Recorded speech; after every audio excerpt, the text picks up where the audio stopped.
그때 그 날씨 이세나입니다. 새로운 한 달이 시작됐고 또 첫 평일을 맞았습니다. 11월 1일인 어제는 산불 방지 대책 기간이 시작되는 날이었는데요. 요즘 등산 가는 분들 많을 텐데 입산이 통제되는 곳도 많습니다. 미리미리 좀 확인해서 움직이시는 게 좋겠습니다. 자, 오늘 그때 그 날씨는요, 1996년으로 한번 떠나볼게요. 그때 날씨는 어땠는지 한번 확인해보죠. 옷 벗는 가로수라고 나와 있네요. 네, 11월도 이제 됐고 벌써 낙엽이 지는 시기가 찾아왔습니다. 앞서 등산 이야기를 잠깐 언급하기도 했지만 이제 강원도의 단풍은 많이 떨어졌습니다. 남부지방에 위치한 산의 단풍이 절정을 보이는 요즘인데요. 조만간 또 비가 한번 내리고 나면 이것마저 대부분 떨어질 것으로 예상됩니다. 이번 주는 기온이 점점 다시 오름세를 보이니까요. 막바지 가을 만끽하시면 좋겠네요. 자, 그럼 다음 기사로 한번 넘어가 볼게요. 벌써 내년 달력이라는 제목으로 사진이 나와 있습니다. 그렇네요. 한 해가 이제 2달 남짓 남았죠.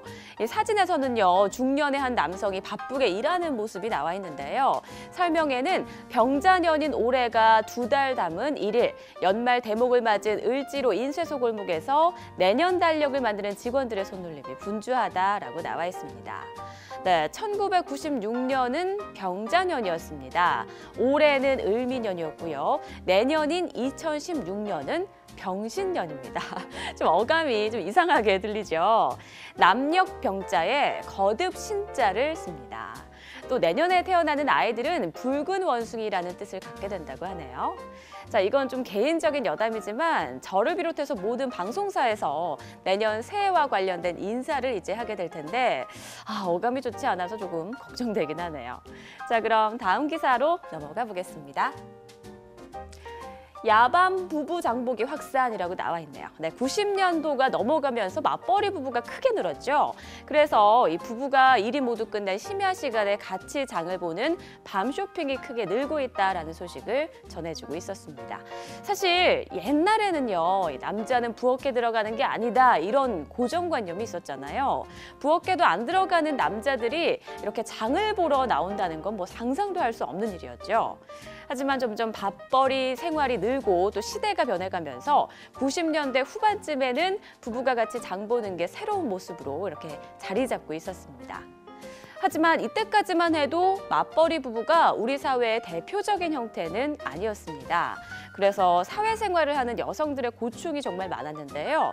그에 관한 짧은 만화가 한 편 실려 있었거든요. 함께 볼게요. 네. 반쪽이의 세상보기라는 제목으로 만화가 나와 있습니다. 내용을 좀 볼까요? 아주머니로 보이는 한 분이 일에 열중하고 있습니다. 주변을 두리번 거리고 뭔가 눈치를 보는 것 같죠? 자, 손에 무언가를 들고 회사 복도를 지나갑니다. 자, 화장실에서 통화를 하고 있네요.